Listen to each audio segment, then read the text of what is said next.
So hello my dear friend, welcome back to our channel. तो आज की हमारी वीडियो का टॉपिक है टेक्नोलॉजी ट्रांसफ़र क्या होता है। एग्जाम में रिपीटेड क्वेश्चन आता है इस यूनिट से, unit number 21 MCO 4 MCom second year. Technology transfer क्या होता है, रिपीटेड क्वेश्चन आता है, क्या क्वेश्चन आता है इस यूनिट में, यही क्वेश्चन आता है। टेक्नोलॉजी ट्रांसफ़र क्या होता है, रैशनल क्या होता है, मैकेनिज्म क्या होता है। तो हम इसी टॉपिक के ऊपर जो है वो समझेंगे। सबसे पहले हम मीनिंग देख लेते हैं। तो transfer of technology refer to the process where by the technology disseminated का मतलब है स्प्रेड करना for commercial use. It may be a legally binding contract and involve communication by the transfer of the relevant knowledge to the recipient. अब technology transfer का मतलब क्या होता है कि जो भी टेक्नोलॉजी बनाने वाला होता है, ठीक है, जिसके पास नॉलेज होती है, स्किल्स होती है, कैपेसिटी होती है, कैपेबिलिटीज़ होती है उस पर्टिकुलर टेक्निक को बनाने की, ठीक है, वो क्या करता है, अपनी टेक्नोलॉजी को ट्रांसफ़र कर देता है किसी पर्सन्स को, किसी दूसरी पर्सन को जो उस टेक्नोलॉजी को परचेज़ करता है, उसके लिए पैसे पे करता है। तो कहीं ना कहीं जो भी टेक्नोलॉजी बनाता है और जो भी रिसिपिएंट होता है उस टेक्नोलॉजी का, उनके बीच में एक तरीके का क्या होता है, कॉन्ट्रैक्ट होता है। रिसिपिएंट टेक्नोलॉजी को बाय क्यों कर रहा है? क्योंकि उसके पास इतनी नॉलेज नहीं है, इतने रिसोर्सेज नहीं है, इतना टाइम नहीं है कि वो टेक्नोलॉजी को बना सके। क्योंकि फास्ट चेंजिंग इन्वायरमेंट में जो भी हमारी टेक्नोलॉजी है वो अपग्रेड हो रही है। तो कहीं ना कहीं जो भी टेक्नोलॉजी है वो क्या करता है, या तो इम्पोर्ट करता है या फिर अपनी कंट्री से उसको ले लेता है। तो टेक्नोलॉजी बेसिकली ट्रांसफ़र क्या होता है कि जो भी बनाने वाला होता है उस टेक्नोलॉजी को, वो उस पर्सन को दे देता है जो उसको यूज़ करेगा, ठीक है, उससे गुड्स या सर्विसेज को बनाएगा, ठीक है। तो transfer of technology refer to the process, एक ऐसा process by which technology disseminated from commercial use, यानी कि टेक्नोलॉजी को क्या किया जाता है, स्प्रेड किया जाता है, पूरी वर्ल्ड ओवर क्या किया जाता है, इसको फैलाया जाता है, बेचा जाता है। अब कोई टेक्नोलॉजी बनाने वाला है, ये तो है नहीं टेक्नोलॉजी बना के उसको अपने पास रखेगा।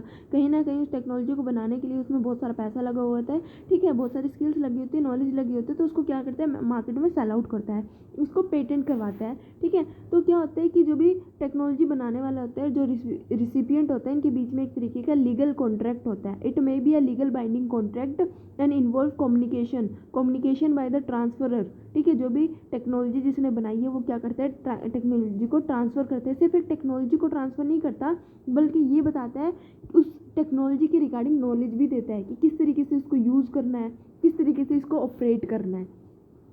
हम ये इतना ही है टेक्नोलॉजी ट्रांसफ़र के बारे में। इसके बाद हम पढ़ते हैं अपने रैशनल के बारे में, मैकेनिज़्म के बारे में, क्योंकि इसमें और ज़्यादा डिटेल में जाएंगे तो कन्फ्यूज़न होती जाएगी, ठीक है, ये इतना पढ़ने वाला नहीं है पोर्शन। उसके बाद आता है रैशनल की बात करते हैं हम। इसके रैशनल में क्या कहा गया, the rational of the technology transfer lie in certain circumstantial compulsion which are as follow. Inadequacy of resources at the disposal of innovators and lack of necessary capabilities on their part often require technology to be transferred to business firm for commercial use।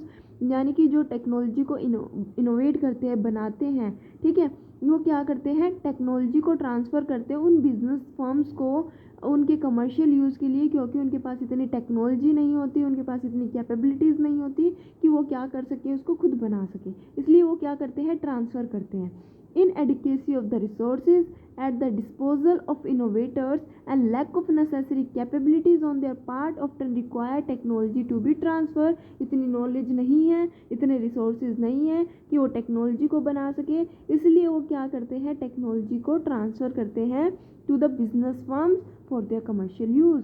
The scientist or engineer who innovates new technology does not generally have entrepreneurial expertise to be the first mover। जो भी scientist होते हैं, जो engineer होते हैं, जिनका काम क्या होता है, नई नई टेक्नोलॉजी को बनाना, वो क्या नहीं करते, उनके पास एंटरप्रेन्योरियल स्किल्स, एक्सपर्टाइज नहीं होती। वो सिर्फ टेक्नोलॉजी को बनाते हैं और उन बिजनेस यूनिट्स को देते हैं जिनको इनकी रिक्वायरमेंट है।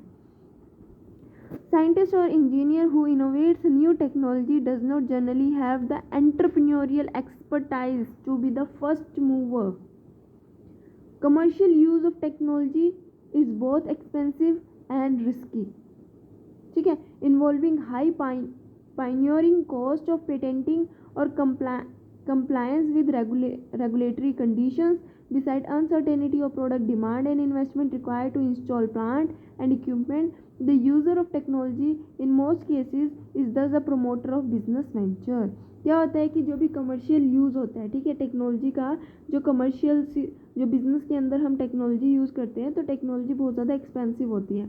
और बहुत ज़्यादा रिस्क भी इसमें इन्वॉल्व होता है। रिस्क क्या होता है कि जो भी टेक्नोलॉजी है उसको क्या करवाने की, उसको बाय करने की कॉस्ट इन्वॉल्व होती है, और साथ ही मान लो हम कोई भी टेक्नोलॉजी लेके आ रहे हैं तो उसमें बहुत ज़्यादा सर्टेनिटी होती है कि प्रोडक्ट की डिमांड में क्या आ जाए, चेंज आ जाए। ठीक है, हो सकता है कि नई मार्केट में अगर मशीन आ जाएगी, नई टेक्नोलॉजी आ जाएगी तो पुरानी टेक्नोलॉजी से बने हुए प्रोडक्ट को ज़्यादातर लोग नहीं परचेज़ करेंगे, वो नई टेक्नोलॉजी की तरफ जाएंगे, अपने कॉम्पिटिटर के पास जाएंगे। तो commercial use of technology is both expensive and risky. It involve high pioneering cost of patenting और कंप्लायंस विद रेगुलेटरी कंडीशंस। ठीक है, कहीं ना कहीं इसमें बहुत ज़्यादा कॉस्ट आती है इसके पेटेंट में, साथ ही साथ जो भी रेगुलेटरी कंडीशंस है उसको फॉलोअप करने में। इसके अलावा uncertainty of product demand and investment require, जो भी हम इन्वेस्टमेंट करते हैं टेक्नोलॉजी में, तो टेक्नोलॉजी के लिए हमें क्या चाहिए, एक प्लांट चाहिए, उसके लिए कुछ इक्विपमेंट्स की भी रिक्वायरमेंट है। ठीक है, तो the user of the technology in most cases, जो भी टेक्नोलॉजी को यूज़ करता है अपने कमर्शियल बिजनेस में, ठीक है, तो the user of the technology in most cases is the promoters of business venture. यानी कि कौन यूज़ करते हैं ज़्यादातर टेक्नोलॉजी को, प्रोमोटर, जो भी बिजनेस वेंचर्स को क्या कर रहे हैं, प्रमोट कर रहे हैं, वो ही क्या करते हैं, ज़्यादातर टेक्नोलॉजी को यूज़ करते हैं। तो आई होप आप सभी को ये 3 पॉइंट जो अच्छे से समझ में आ गए होंगे, क्लियर हो गए होंगे।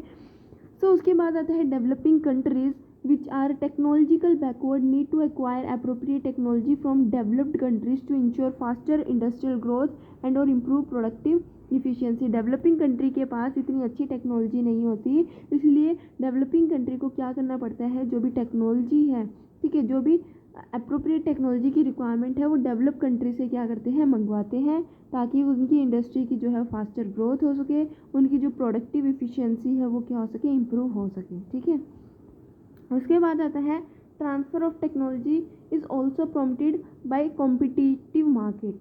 Transfer of technology is also prompted by competitive market condition and the fast pace of technological changes.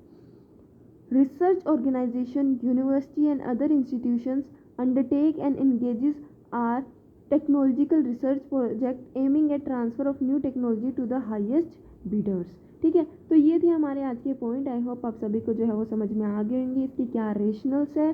ठीक है, इसके बाद हम जो है इसके मैकेनिज्म्स की तरफ जाएंगे, इसकी फीचर्स देख लेते हैं क्या है। So difference distinct of technology transfer to an economy. Technology transfer is the surest means of bridging the technological gap between the business firm and the national states. It involves communication of know-how, including drawing, design, documentation, as well as providing the service of technological personnel। अब क्या होता है कि जो भी technology है, सिर्फ हम एक टेक्नोलॉजी एक स्ट्रक्चर प्रोवाइड नहीं करते, हमारे जो भी कमर्शियल यूनिट है उनको हम नॉलेज भी देते हैं, उनको ये भी बताते हैं किस तरीके से इसको यूज़ करना है, साथ ही साथ पर्सनल भी प्रोवाइड करते हैं जो उनको बताएगा, सिखाएगा किस तरीके से इसको यूज़ करना है। For developing country technology transfer में hasten the process of improving productivity and cost efficiency. Developing country जो है टेक्नोलॉजी ट्रांसफ़र करवाती है, क्या क्यों करवाती है, ताकि वो अपनी प्रोडक्टिविटी को इम्प्रूव कर सके, साथ ही साथ जो भी कॉस्ट आती है उसको भी क्या कर सके, कम कर सके।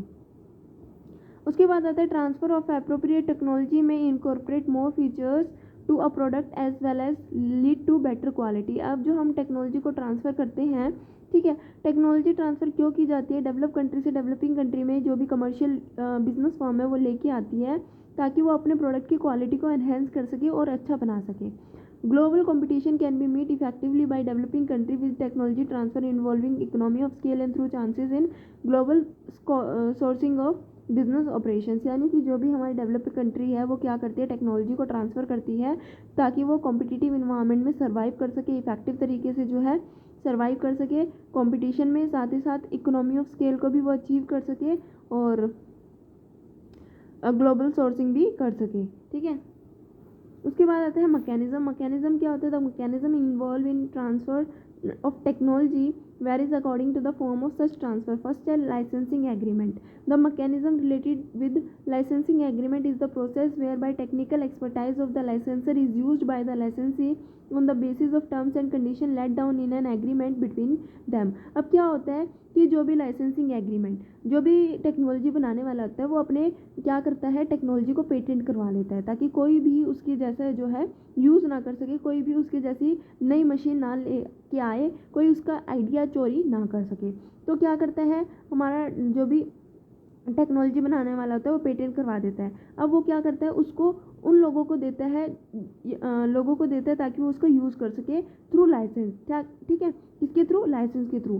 तो लाइसेंस होता है किसके बीच में, लाइसेंसर और लाइसेंसी के बीच में क्या होता है, एक लाइसेंस होता है, ठीक है। लाइसेंसर क्या करता है, अपनी एक्सपर्टाइज जो है लाइसेंसी को देता है, उसको बताता है किस तरीके से इसको यूज़ करना है, ठीक है। तो कुछ टर्म्स और कंडीशंस होते हैं उन दोनों के बीच में जिसके ऊपर वो एग्री होते हैं। तो लाइसेंसिंग एग्रीमेंट क्या होता है, एक मैकेनिज्म होता है जिसके थ्रू ये जो टेक्नोलॉजी ट्रांसफ़र का जो प्रोसेस है वो पूरा होता है, ठीक है। कोई भी अपनी टेक्नोलॉजी को ऐसे नहीं करता, ठीक है। कहीं ना कहीं जो भी टेक्नोलॉजी बनाने वाला था वो पेटेंट कराता है, और जो भी पेटेंट वो क्या करता है, अगर ताकि वो टेक्नोलॉजी से पैसा अर्न कर सके, वो क्या करता है, लोगों को लाइसेंस देता है, ठीक है। उसके बदले में क्या लेता है, रॉयल्टी लेता है, या फिर उससे पैसे लेता है उस चीज़ के, उसको बताता है कि इसको इस तरीके से यूज़ करना है, कैसे यूज़ करना है। उनके बीच में कुछ टर्म्स और कंडीशंस होती है, ठीक है। तो लाइसेंसिंग एग्रीमेंट फिर से पढ़ते हैं क्या होता है, the mechanism related with licensing agreement is the process where bye technical expertising of the licensor, ठीक है। जो जिसने टेक्नोलॉजी बनाई है, जिसने क्या किया, पेटेंट करवाया है, उसके पास लाइसेंस है, ठीक है। वो क्या करता है, अगर किसी को लाइसेंस देना चाहता है तो वो दे सकता है, उसके बदले में वो पैसे ले सकता है, उससे रॉयल्टी ले सकता है, सेल कर सकता है। तो क्योंकि उसके पास टेक्नोलॉजिकल एक्सपर्टाइज है, ठीक है, लाइसेंसर के पास टेक्नोलॉजिकल एक्सपर्टाइज है, तो where by technical expertise of the licensor is used by the लाइसेंसी।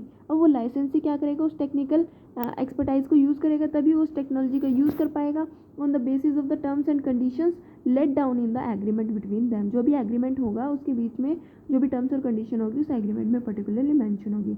अब है contract for supply of machine and equipment. एक कॉन्ट्रैक्ट बनता है जिसके अंदर हम मशीन्स और इक्विपमेंट को क्या करते हैं, सप्लाई करते हैं। Contract for supply of machine and equipment, यानी कि the nature of technology not being complex, यानी कि जो टेक्नोलॉजी का नेचर है वो क्या नहीं है, इतना ज़्यादा कॉम्प्लेक्स नहीं है। यानी कि contract for supply of machine and equipment, the nature of the technology not being complex, the contract provide for transfer of operational technology related to equipment which is adequate for manufacturing process।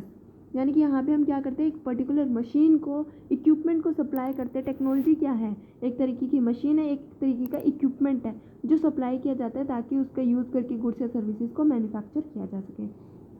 उसके बाद आता है हमारा training और employment of technical expertise. उस machine को, उस equipment को तभी हम यूज़ कर पाएंगे जब उसके रिगार्डिंग टेक्नोलॉजी ट्रेनिंग होगी, जब उसके बारे में हमें पता होगा, एक्सपर्टाइज होगी। So this is a mechanism which involve transfer of small और unattended manufacturing techniques process which can be operated by training suitable personal और by employing foreign technical expert. तो कहीं ना कहीं लाइसेंसर क्या करता है, लाइसेंसी को एक ट्रेनिंग भी प्रोवाइड करता है, ठीक है। ट्रेनिंग एक्सपर्टाइज भी प्रोवाइड करता है किस तरीके से उस टेक्नोलॉजी का यूज़ करना है। उसके बाद आता है टर्न की कॉन्ट्रैक्ट। टर्न की कॉन्ट्रैक्ट क्या होता है, this is a comprehensive transfer of complex technology through a contract involving supply of design and services of creations, commissioning और supervision of a facility in favour of the client. Turnkey contract, this is a comprehensive transfer of complex technology through a contract involving supply of design and services of creations, commissioning on supervisions of a facility in favor of the client। client को हम क्या करते हैं, एक particular design technology, ठीक है, उसको transfer करते हैं, उसको हम बताते हैं किस तरीके से इसको यूज़ करना है, ठीक है। Subcontracting, many foreign enterprises subcontract the purchase of input to host country producers. Subcontracting की जाती है, क्या मतलब, many foreign enterprises subcontract the purchase of input to host country producer. Host country के producer से वो क्या करेंगे, इनपुट्स को परचेज करेंगे और उनको टेक्निकल सपोर्ट बदले में प्रोवाइड करेंगे and provide full range of technical support, information and technical know how. This type of arrangement is found in automobile industry, television etcetera. तो ये सब कॉन्ट्रैक्टिंग क्या होता है कि फॉरेन एंटरप्राइजेस क्या ले रही है, इनपुट्स को परचेज कर रही है, होस्ट कंट्री से, प्रोड्यूसर से इनपुट्स को खरीद रही है, उसके बदले में वो क्या कर रही है, उसको टेक्निकल सपोर्ट प्रोवाइड करती है, टेक्नोलॉजी प्रोवाइड कर रही है ताकि क्या किया जा सके, इन दोनों के बीच में एक तरीके का कॉन्ट्रैक्ट हो गया, ठीक है। सो एक्विजिशंस ऑफ अ कंपनी और business owing the technology. Basically ये क्या होता है, कंपनी क्या कर रही है, बिजनेस मैन क्या कर रहे हैं, टेक्नोलॉजी को परचेज कर रहे हैं, टेक्नोलॉजी को क्या कर रहे हैं, परचेज कर रहे हैं, या फिर जॉइंट वेंचर होता है, कोलैबोरेशन एग्रीमेंट होते हैं जिसके थ्रू जो है टेक्नोलॉजी को बिजनेस में लाया जाता है। क्या किया जाता है, एक पर्सन है उसके पास टेक्नोलॉजी है, एक पर्सन है जिसका बिजनेस है, प्रोडक्ट करता है, प्रोडक्शन बनाता है, वो आपस में क्या करते हैं, वेंचर करते हैं, मिलके काम करते हैं, कहते हैं कि भाई मैं तेरे साथ मिलके काम करूँगा, मेरे पास टेक्नोलॉजी है, मैं जानता हूँ इस टेक्नोलॉजी को किस तरीके से लाना है, हम अपने बिजनेस को और बड़ा बनाएंगे। सो यहाँ पे जॉइंट वेंचर या कोलैबोरेशन एग्रीमेंट के थ्रू भी जो है टेक्नोलॉजी को बिजनेस में लाया जाता है। किसके साथ एग्रीमेंट किया जा रहा है, टेक्नोलॉजी ओनर के साथ। It may be noted the technology market is primarily a seller market. ठीक है, टेक्नोलॉजी मार्केट क्या है, सेलर मार्केट है which mainly consist of a few large transnational corporation who control the sale of technology through the world, and the buyer of technology are firms mostly from developing country। क्या होता है, develop country में क्या होता है, technology होती है, और डेवलप्ड कंट्री में टेक्नोलॉजी को बनाया जाता है, डेवलपिंग कंट्री क्या करती है, ज़्यादातर टेक्नोलॉजी को खरीदती है, और टीएनसी ट्रांसनेशनल कॉरपोरेशन जो टेक्नोलॉजी को क्या करती है, ट्रांसफ़र करती है। An important mode of transfer of technology is traded in capital goods. ठीक है, तो हम कहते हैं ना कि हम बाहर की कंट्री से क्या कर रहे हैं, टेक्नोलॉजी को इंपोर्ट कर रहे हैं, कैपिटल गुड्स को क्या कर रहे हैं, इंपोर्ट कर रहे हैं। तो जो ट्रांसफ़र ऑफ टेक्नोलॉजी है वो किसके अंदर ट्रेड की जाती है, कैपिटल गुड्स के अंदर ट्रेड में आती है। Most developing country import technology as import of capital goods. जैसे कैपिटल गुड्स को क्या किया जाता है, इंपोर्ट किया जाता है, इसी तरीके से जो है टीएनसीज के थ्रू, टीएनसी से जो है टेक्नोलॉजी को इंपोर्ट किया जाता है, which has of late risen substantially with a very large shares of TNCs. TNCs normally undertake foreign direct investment when it possess certain technology or other economical advantages over its competitor। यानी कि जब transnational corporation के पास कोई technology होती है तो उसका क्या करती है, एडवांटेजेस लेती है। ठीक है, वो उसका क्या करती है, एडवांटेज लेती है, और अपने कॉम्पिटिटर से, इससे कि वो अपने कॉम्पिटिटर से आगे बढ़ना चाहती है उस टेक्नोलॉजी का यूज़ करके। It also help TNCs to retain the company control over their technology. अब टीएनसी क्या करता है, अपनी टेक्नोलॉजी पे अपना कंट्रोल बना के रखता है, retain the companies control over their technology.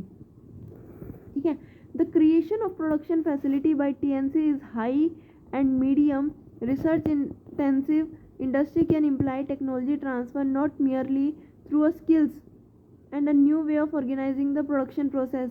FDI could also improve the local innovative capacity in areas in which the host country and its firms are strong and have a competitive market। तो FDI क्या करता है, foreign direct investment क्या करता है, कहीं ना कहीं वो होस्ट कंट्री के अंदर अपनी टेक्नोलॉजी को लेके जाता है, इनोवेशन को लेके जाता है, तो उस कंट्री की, ठीक है, जो भी उस लोकल एरिया जहाँ पे टेक्नोलॉजी को लाया जाता है उसको क्या बनाता है, इम्प्रूव करता है। FDI could also improve the local innovative capacity in areas in which the host country and its firms are strong and have a competitive market। वहाँ पे लेके जाता है जहाँ पे उसकी क्या है, कंपटीशन है, मार्केट है।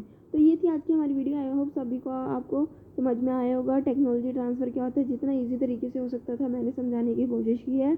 बहुत ही इंपॉर्टेंट क्वेश्चन है, एग्जाम पॉइंट ऑफ व्यू से इंपॉर्टेंट क्वेश्चन है, और इस पर्टिकुलर चैप्टर में से जितने भी 2011 से 22 तक के जितने भी क्वेश्चन पेपर है, चाहे वो दिसंबर के है चाहे जून के है, सिर्फ यही क्वेश्चन जो है इसमें अभी तक देखने को मिला है। वीडियो अच्छी लगी तो लाइक शेयर सब्सक्राइब करना मत भूलना। Thanks for watching.